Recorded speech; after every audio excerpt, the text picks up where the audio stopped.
من امتی اطلب الحاجات عند حسان الوجوہ من امتی. میرے نبی صلی اللہ علیہ وسلم فرماتے ہیں سنو، میری امت میں جو خوبصورت چہرے والے لوگ ہیں ان سے حاجتیں طلب کیا کریں. سبحان. اب آپ سوچ رہے ہوں گے یار جو گورا چٹا نہیں ہے تو اس سے نہیں مانگنا چاہیے کیا؟ وہ اللہ کا ولی نہیں ہو سکتا کیا؟ گورے چٹے ہی ہوں گے؟ خوبصورت جنہیں کہا جائے وہی ولی ہوں گے؟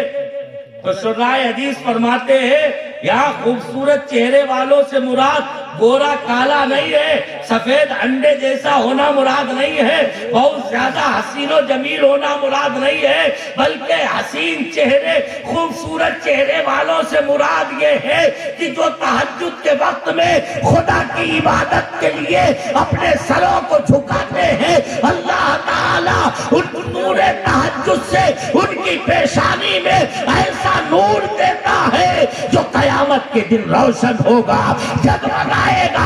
اسی کو میرے نبی نے خوبصورت چہرہ کہا ہے.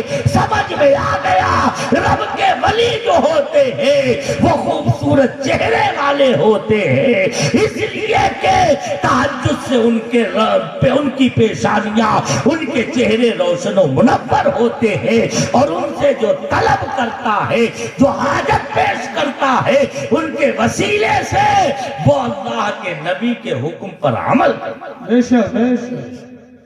ہے. اور صحابہ نے بھی مانگا. صحابہ نے تو کیا کیا نہیں مانگا. صحابہ اکرام میں حضرت قتادہ کی آنکھ نکل گئی ایک جنگ میں. اللہ، آنکھ کا ڈھیرا پورا نکل گیا، صرف ایک نس اٹکی رہ گئی. دوڑے دوڑے حضور کی بارگاہ میں آئے، جنگ کے میدان سے بھاگ کے حضور کی طرف آ رہے تھے. کسی نے روکا، قتادہ کیا ہوا؟ خون نکل رہا تھا، آنکھ پھوٹ گئی، نکل گئی، تیر لگ گیا ہے اس کی وجہ سے آنکھ بالکل باہر آ گئی ہے. کہاں جا رہے؟ چلو جراح کے پاس لے چلتے ہیں، طبیب کے پاس لے چلتے ہیں، حکیم کے پاس لے چلتے ہیں، مرہم پٹی کرا دیں گے، کوئی اس کے لیے دوا تمہاری لگوا دیں گے، کوئی علاج تلاش کریں گے. کہا نہیں، میں کسی حکیم کے پاس نہیں جاؤں گا، میں تو طبیب عالم کے پاس جا رہا ہوں، میں تو طبیب دو جہاں کی بارگاہ میں جا رہا ہوں. کہاں انہی کی بارگاہ میں جنہوں نے میرے اندھیرے سینے کو نور ایمان سے روشن کیا ہے، وہی میری پھوٹی آنکھ کو بھی روشنی عطا کرنا. بے شک بے شک، سبحان اللہ سبحان اللہ. حضور کی بارگاہ میں آئے، کہا حضور جنگ میں میری آنکھ میں تیر لگ گیا ہے، آنکھ نکل گئی ہے. حضور نے فرمایا قتادہ چاہو تو صبر کرو، اللہ تمہیں اس کے بدلے میں جنت عطا فرمائے گا. سبحان اللہ. عرض کیا حضور صبر تو کر لیتا، لیکن گویا کہ زبان حال سے کہہ رہے تھے حضور اگر پیر کا معاملہ ہوتا تو صبر کر لیتا، ہاتھ کا معاملہ ہوتا تو صبر کر لیتا، انگلی کا معاملہ ہوتا تو صبر کر لیتا، کمر کا معاملہ ہوتا تو صبر کر لیتا، کندھے کا معاملہ ہوتا تو صبر کر لیتا، جسم کے کسی اور عضو کا معاملہ ہوتا تو حضور صبر کر لیتا. لیکن یہ آنکھ ہے میرے نبی، میں اس پر صبر نہیں کر سکتا، اس لیے کہ یہی وہ آنکھ ہے کہ جس سے روزانہ ہر وقت میں آپ کا دیدار کرتا ہوں، اس لیے میں آنکھ پر صبر نہیں کر سکتا. میرے آقا اپنے کرم سے جنت بھی دے دیجئے اور میرے مانگنے سے میری آنکھ ٹھیک کر دیں. واہ واہ سبحان اللہ. نعرہ تکبیر، اللہ اکبر، نعرہ رسالت، یا رسول اللہ، علماء اہل سنت. سبحان اللہ سبحان اعلیٰ اللہ. حضرت امام اہل سنت فرماتے ہیں آنکھ عطا کیجئے اس میں ضیاء دیجئے، آنکھ عطا کیجئے اس میں ضیاء دیجئے، جلوہ قریب آ گیا تم پہ کروڑوں. سبحان اللہ سبحان اللہ. تو صحابہ مانگ رہے ہیں. صحابہ کے مانگنے کی تو اتنی مثالیں بیان نہیں کی جا سکتی. صحابہ کی ایک صحابی کا پیر ٹوٹ گیا، حضور کی بارگاہ میں لے کے آ گیا. سوچو پیر ٹوٹا تھا، کہیں حکیم کے پاس طبیب کے پاس جاتے، ڈاکٹر کے پاس نہیں، حضور کی بارگاہ. حضور میری ٹانگ ٹوٹ گئی جنگ میں، میرے نبی نے لعاب دین شریف لگا دیا، ٹانگ بالکل صحیح ہو. سبحان اللہ سبحان اللہ. حضرت قتادہ ان کی بات تو پوری ہوئی نہیں، میرے نبی نے جب انہوں نے یہ عرض کیا تو میرے نبی نے لعاب دہر شریف لگایا اور اپنے مبارک ہاتھوں سے آنکھ کا وہ ڈھیلا اس کی جگہ میں رکھ دیا۔ حضرت قتادہ کہتے ہیں قسم ہے وحدہ لا شریک کی، میری اس آنکھ میں پہلے سے بھی زیادہ روشنی ہے اور کبھی اس آنکھ میں مجھے تکلیف محسوس نہیں۔ سبحان اللہ سبحان اللہ۔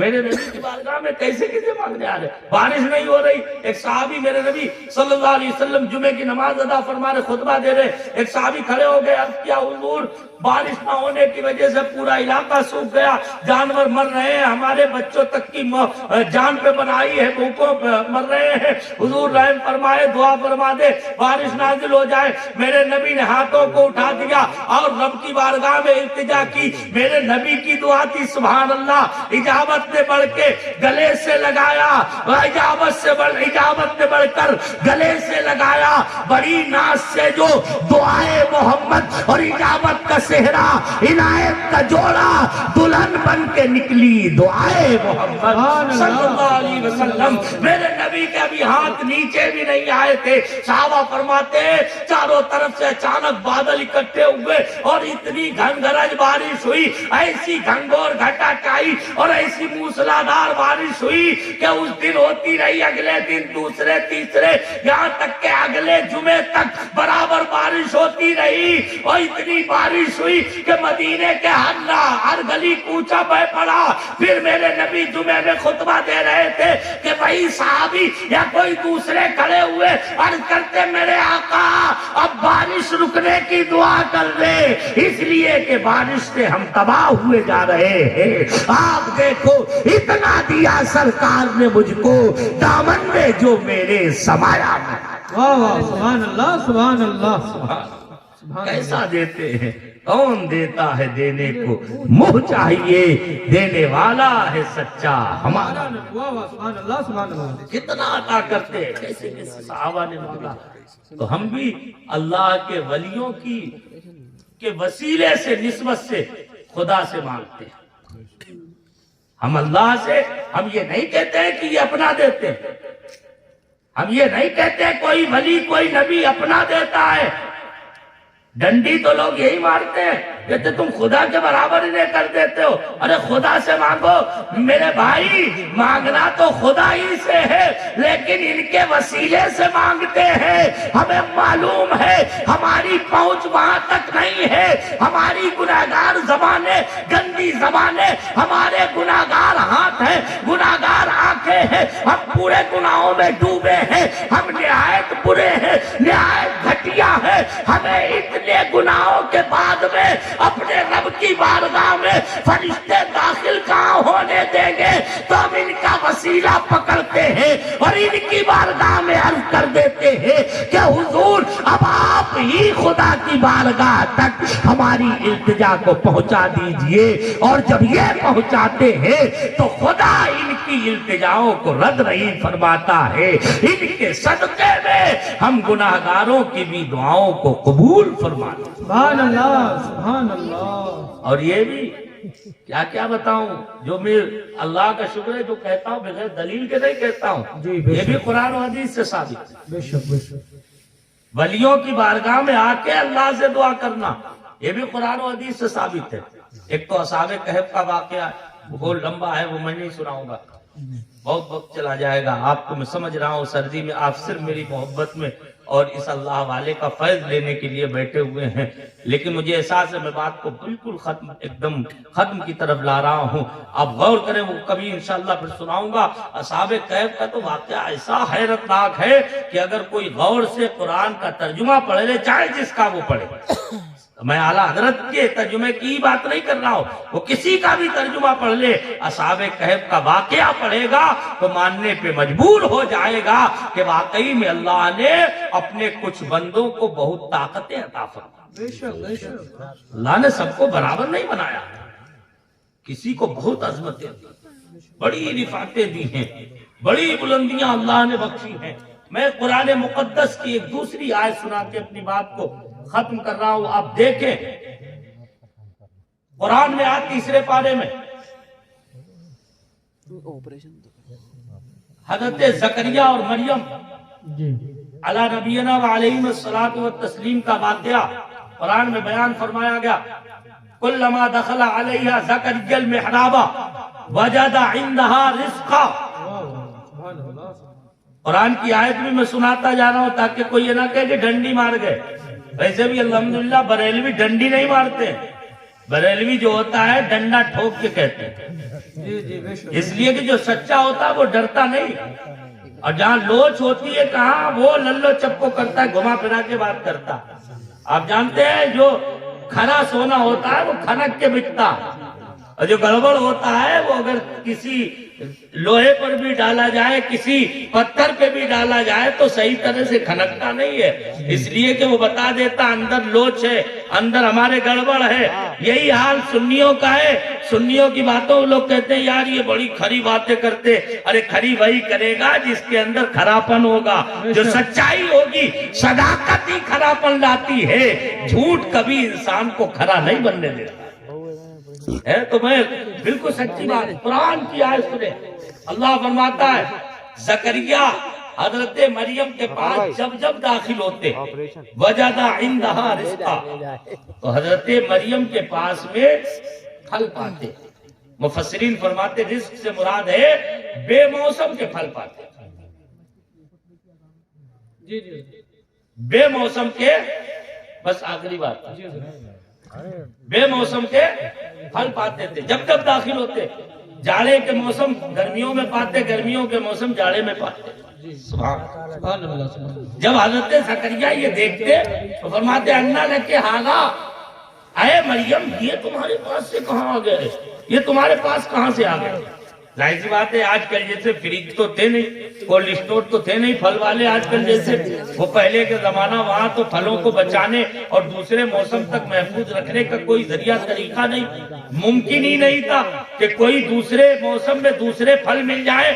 لیکن حضرت زکریا مریم کے پاس میں حضرت زکریا کو ہمیشہ بے موسم کے پھل ملا کرتے.